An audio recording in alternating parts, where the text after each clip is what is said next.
Hi students, welcome to day 9 of Commerce Revision Plan. Hope you are following the study plan regularly. If you had not watched my previous videos, please watch, like, subscribe and share with your friends.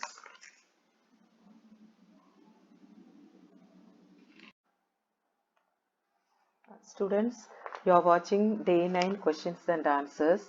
Very short answers from lesson 7. Second question, define stock exchange. Here there are three definitions. You can write any one or you can learn two definitions. According to Hastings, stock exchange or securities market comprises all the places where buyers and sellers of stocks and bonds or their representatives undertake transactions involving the sale of securities. Here, Hastings saying stock exchanges it includes all the places where buyer and seller of stock and bond or their representatives who undertake transactions involving sale of securities. So it covers wherever the transactions are taking place between the buyer and seller or between their representatives. And next one is according to Husband and Dockery, stock exchanges are privately organized. Privately organized, here you can take it as a self-regulated, self-organized markets which are used to facilitate which help trading in securities. Next is according to the Indian Securities Contracts Regulation Act of 1956, it defines stock exchanges as an association or organization or body of individuals, whether incorporated. Incorporated is refers to registered. It may be registered or not, but it is established, it is formed or created for the purpose of assisting. Assisting is helping, regulating, controlling business in buying, selling, and dealing in securities. So, according to this Contract Act, they are saying stock exchange is an association. It may be incorporated or not, but it has been established for helping and controlling the business in buying and selling and dealing in securities. We'll see the next one. Next question, write any 5 stock exchanges in India. In the textbook, in page number 49, there are 24 names given. So out of that, you can write any 5 names. Here I have taken Bombay Stock Exchange, the Ahmedabad Stock Exchange Association Limited, Bangalore Stock Exchange Limited, Bhubaneswar Stock Exchange Limited is there, the Calcutta Stock Exchange Association Limited, the Delhi Stock Exchange Association Limited. So you can write any 5 stock exchange name. What is meant by remisier? Remisier is he is an agent for a member of a stock exchange. So we saw members will be there in stock exchange. So those member will have an agent who will assist them, who will help them in getting business from the people. So this remisier is a agent for a member of a stock exchange. He obtains business for his principal, that is the member, and he gets commission for that service. And next is short answers. What are the characteristics of human resources? Here, there are many characteristics are given. So I have listed out everything. You can follow any 3 or 4 because this is 3 mark. So 3 to 4 points you can write. Characteristics. Human resource is the only factor of production that lives. You know the factor of production: money, machine, man, material. So in that only human resource is a alive one. Human resource created all other resources, and it is the only the labor of employees that is hired. Only when we employ a person, we are only hiring his service. Only we are hiring his labor, not the person. Okay, and then human resources can exhibit, can display innovation, and they can be creative, they can create creativity. And next is human resource alone can think, they can act, they can analyze, they can interpret the situations. And human resources are emotional beings, so we have to handle them carefully. And human resources can be motivated either financially or non-financially. The behavior of human resources are unpredictable. Sometimes we cannot predict them. Over years, human resources gain values and appreciates. So when a person is working for a long time, he would have gained more experiences. So he gained values because of his services in the organization for a long period. And human resources are movable and they can work as a team. So out of all these 11 points, you can write any 4 points. And next is significance, the importance, why human resources are very important. It is only through human resource all the resources can be effectively used. It can be assembled and it can be put into use. The sustainable, the remarkable growth of an organization depends on the important resource of human resource. And industrial relations.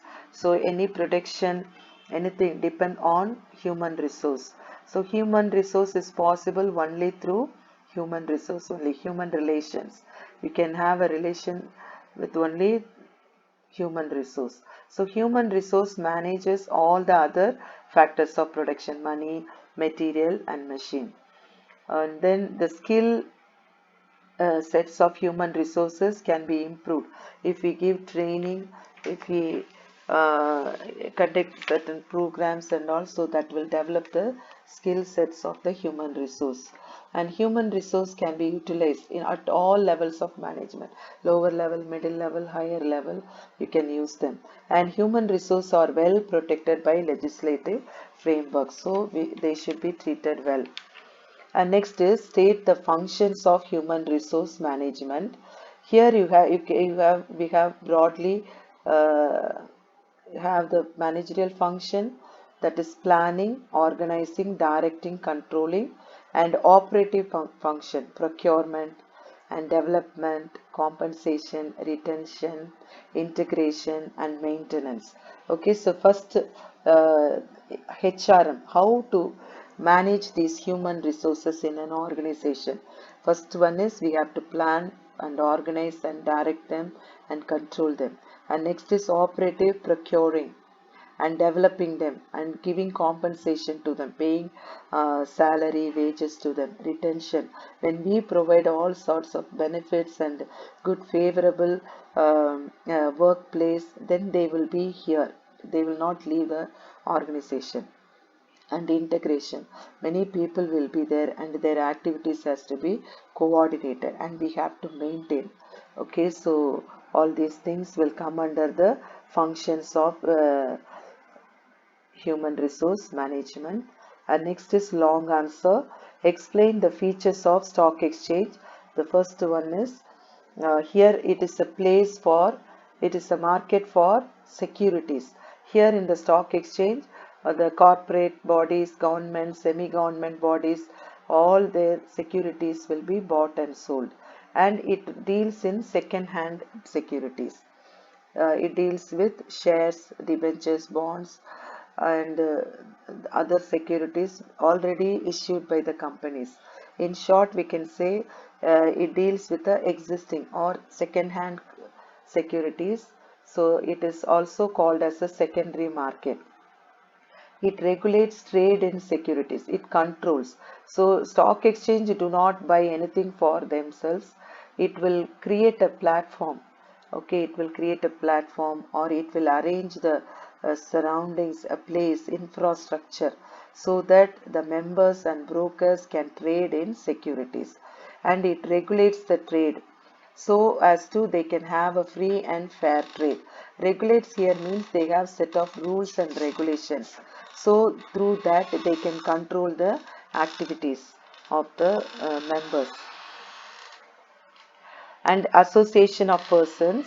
Here stock exchange is a association. Already we saw in the Securities Contract Act, we saw the definition. A stock exchange is an association of persons, body of individuals, which may be registered or unregistered, and it has to be recognized by the central government. For that, they have to they have to fulfill certain process they have to fulfill. Next, we will see benefits. Because of the stock exchange, there are benefits to the community, benefits to the company, and benefits to the investors. So, when you get this question, you can write from each heading three points you can write. You better learn everything, so that sometimes if they ask only benefits of community alone, or they may ask only benefits of company alone. So if they ask generally, in general, if they ask explain the benefits of stock exchange, you can write three benefits of each category. The first one is economic development. It accelerates, it helps the growth of it helps the economic development by the steady flow of savings into productive purposes. We saw one of the functions of stock exchanges. It induces the people to save and invest, so that it can have a steady flow of savings into productive purposes. And next is, it is a fundraising platform. It enables the well-managed profit-making companies to raise limitless funds by fresh issue of shares from time to time. So it play as a platform to raise fund for the companies, profit-making companies. Tools to divert resources. So stock exchange play as a tool, the scarce the resources of this finance, this money, are diverted efficiently to run the enterprises for better utilization, and it helps the capital formation. And for government also, it raise funds. Whenever government has to undertake certain projects, the stock exchanges helps the government to sell their securities for the required financial need for their projects. And next is benefits to the company. It enhances, it increases the goodwill or reputation. Usually, when you are when your shares are traded in a particular stock exchange, your name should be listed. Your name should be in the list of that particular stock exchange. In order to include your name in the stock exchange, you need to fulfill certain requirements. So when your name is in the list of the stock exchange, that will increase your reputation, goodwill. So companies whose shares are quoted on a stock exchange enjoy a greater goodwill and credit standing, and it also helps the company to have a wide and ready market for their securities, and it helps the company to raise huge funds easily by way of issuing shares and debentures time to time. And it increased the bargaining power. Bargaining power here means it is a measure of capacity to influence another party. For example, if any companies want to go for expansion or merger, or they wanted to amalgamate, wanted to merger and all, then they need to have a bargaining power. They should have influence over the other company, so that they can have a desirable dealings with others. So that is possible by having stock exchange. Next, we'll see benefits to investors. Investors, anytime they can convert their shares into cash, and then whenever they want shares, they can buy. Okay, so anytime they can encash. And adding collateral value. So whenever they are in need of money, they can even pledge the security for obtaining loan from banks. And investors are always protected. Their interest will be protected, because in every stock exchange they have rules and regulations that will be followed strictly, so that no investors will be exploited by the brokers or the members of the stock exchange. Next, assessing the real worth of security. An investor by the quotation, market quotation, which are published in the newspaper or in the news channel, or which is put up in the website. They can every day assess their securities, and it is a mechanism. It is one way that you can buy and you can sell the listed securities that take place in a matter of few minutes. Nowadays online you can do everything in a minute. Okay, so these are the benefits. If they ask you simply benefits, you can write 3 from all these three categories. Okay, thank you students for watching. If you like this video, please like, share and subscribe.